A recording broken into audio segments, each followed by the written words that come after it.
किसान भाइयों नमस्कार, मैं सूर्यकांत आप सभी का स्वागत करता हूं Bharat agri Hindi YouTube channel में। आज के वीडियो में हम बात करेंगे गेहूं के फसल के बारे में। आज के वीडियो में हम देखेंगे कि किस तरह से हम कम खर्चे में गेहूं की फसल में खरपतवार प्रबंधन कर सकते हैं। किसान भाइयों, आपको तो पता है कि पूरे भारतवर्ष में धान के पीछे अगर कोई बड़ी फसल है तो वो है गेहूं।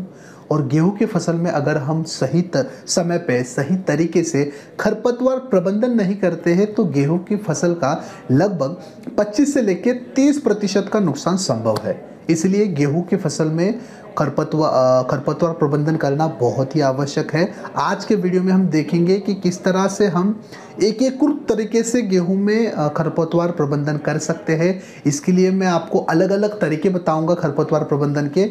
ये वीडियो आपके लिए बहुत ही महत्वपूर्ण होने वाला है। मेरी आपसे एक राय है कि ये वीडियो अंत तक देखें और वीडियो के आखिर में आपके सुझाव, आपके प्रश्न, आपके कमेंट्स हमें नीचे कमेंट्स बॉक्स में लिख के बताना ना भूलें। चलिए किसान भाइयों, बिना किसी देरी के आज के वीडियो के लिए शुरू करते हैं। किसान भाइयों, वीडियो में आगे बढ़ने से पहले देखते हैं कि गेहूं की फसल में आखिर कौन कौन से खरपतवार आते हैं। अगर हम बात करते हैं सक्रिय पत्ते वाले खरपतवारों की तो मोथा, कास, जंगली जली, चिरैया बाजरा और अन्य घासें आपको दिखाई देगी। अगर हम बात करें चौड़ी पत्ते वाले खरपतवारों की तो बथुआ, सेंजी, धुधी, कासनी, जंगली पालक, अकरी, जंगली मटर, कृष्णनील, सत्यनाशी, हिरणखुदी आदि घासें यानी खरपतवार आपको गेहूं की फसल में दिखाई देंगे। आपको क्या लगता है कि खरपतवारों से अपने फसल को क्या क्या नुकसान होता है? पहला नुकसान तो उपज में बहुत ही बड़ी गिरावट हमें दिखाई देती है। दूसरा नुकसान कि जो भी उर्वरक हमने अपनी गेहूं की फसल के लिए मिट्टी में मिलाए होते हैं वो पूरी तरीके से गेहूं की फसल को नहीं मिलते हैं, उससे कई अधिक मात्रा में वो उर्वरक अपनी खरपतवार खा लेते हैं। तीसरा नुकसान अगर हम देखें तो अपनी गेहूं की पैदावार अच्छी नहीं होती है।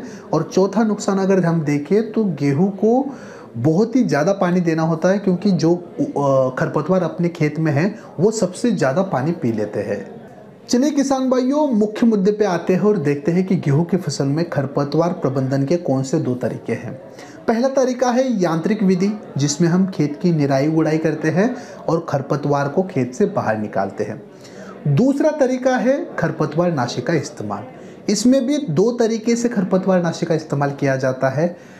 पहला तरीका है जिसमें खरपतवार या फसल जमने से पहले यानी प्री इमर्जेंस खेत में खरपतवार और फसल उगने से पहले यानी बुआई के तुरंत 72 घंटे के अंदर इस खरपतवार नाशी का हमें इस्तेमाल करना होता है।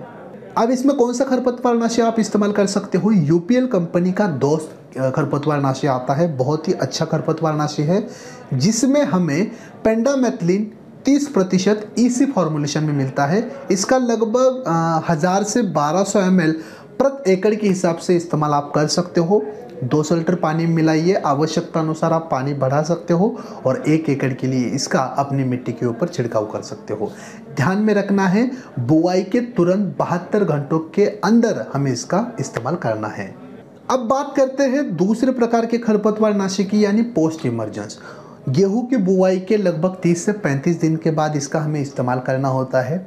इसमें हम अलग अलग खरपतवार नाशी देखें तो पहले नंबर पर आता है यूपीएल कंपनी का टोटल, जिसमें आपको सल्फोसल्फ्यूरॉन प्लस मेटासल्फ्यूरॉन ये दो घटक मिलते हैं। इसको हमें क्या करना है, 16 ग्राम लेना है और 150 या 200 लीटर पानी मिलाकर 1 एकड़ फसल के ऊपर इसका हमें छिड़काव करना है।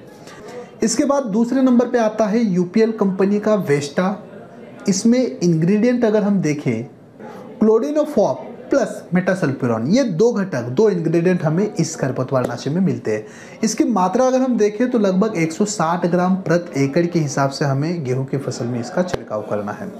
किसान भाइयों, इस तरह से अगर आप गेहूं की फसल में खरपतवार प्रबंधन करते हो तो बहुत ही कम लागत के साथ आप अच्छी उपज प्राप्त कर सकते हो। वीडियो जानकारी आपको कैसी लगी हमें कमेंट्स बॉक्स में बताना ना भूले।